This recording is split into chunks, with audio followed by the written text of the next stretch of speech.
Welcome back to Kim's Creations.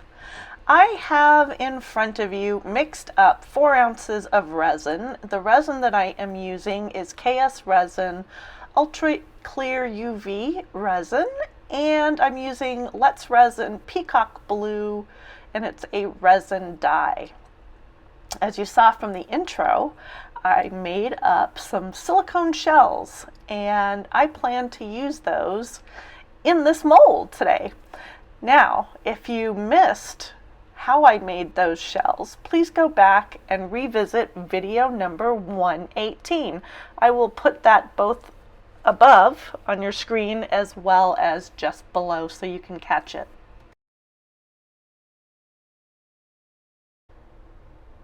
I'm just mixing in this peacock green or peacock blue dye into my resin 1 drop at a time, as I didn't want to get it too dark.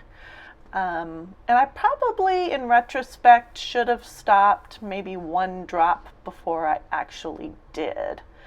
It's kind of hard to tell when you're looking for something that just has a hint of color.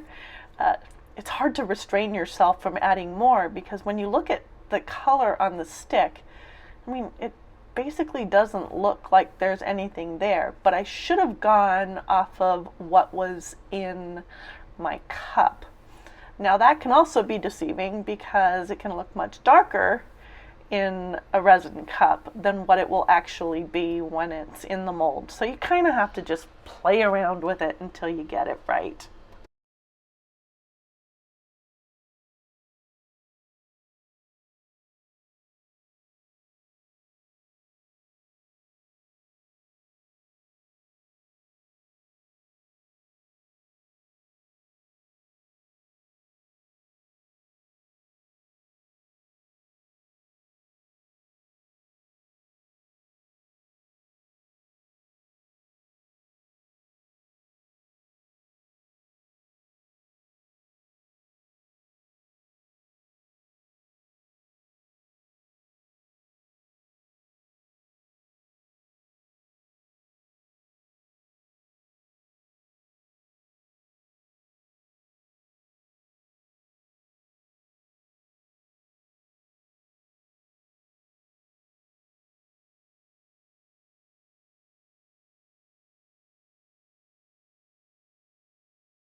This particular shell mold that I'm holding up has lots of little ridges in it, and so I'm thinking what I should do is soak that shell in some of the resin that I left to the side.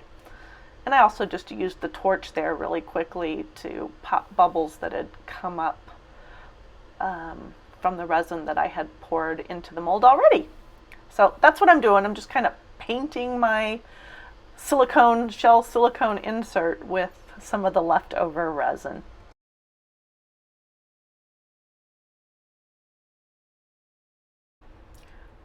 With all the resin that's in the nooks and crannies now, I'm just taking my skewer tip to kind of get those bubbles that are in those nooks and crannies out before I lay the insert into the mold. So it's finicky, but I'd rather do it now than do it later, and I still ended up with bubbles, but that's, resin for you.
I kept coming back and poking at these inserts, and you'll see me here spraying the surface with alcohol, isopropyl alcohol. Do not do that. It did leave a oily slick on the back of it, so I just automatically reached for it and I regretted it in the end, and I could not fix it.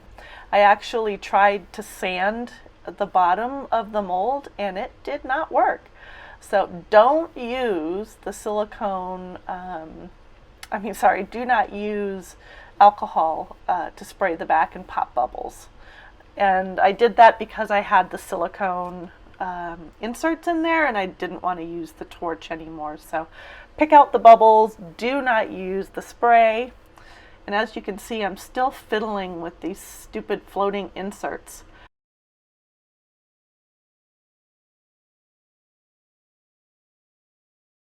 I'm back, and this is hardened.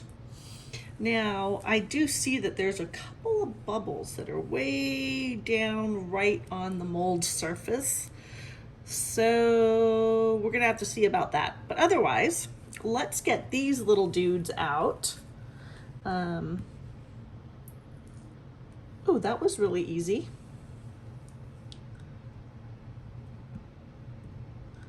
Oh, as is that one.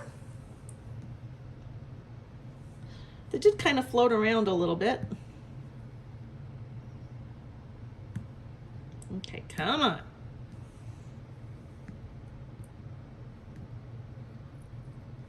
There we go.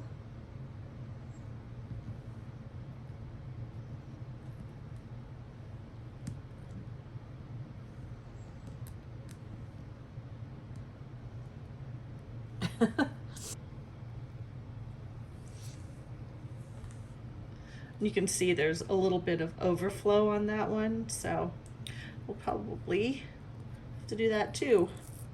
Oh no, it just came right off. Bonus. The imprints are so cool. All right, let's look at this big one.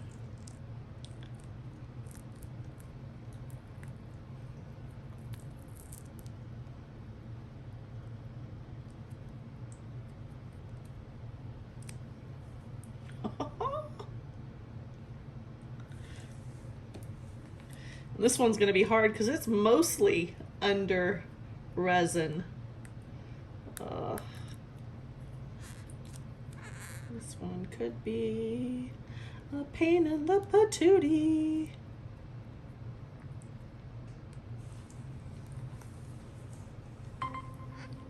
Trying hard. Oh. Ripped just a little itty bitty bit of my mold.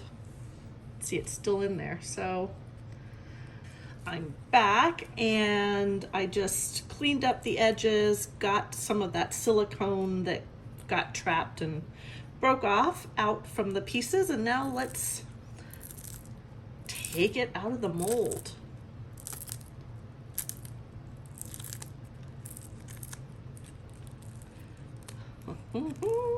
Let's see.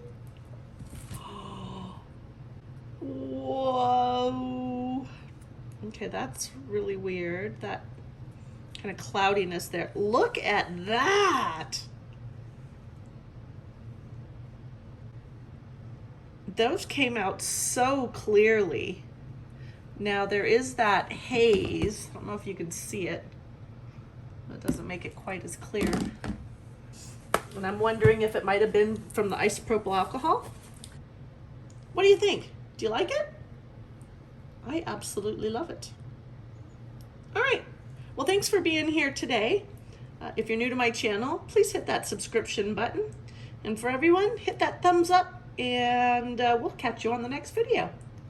Thank you all. Bye.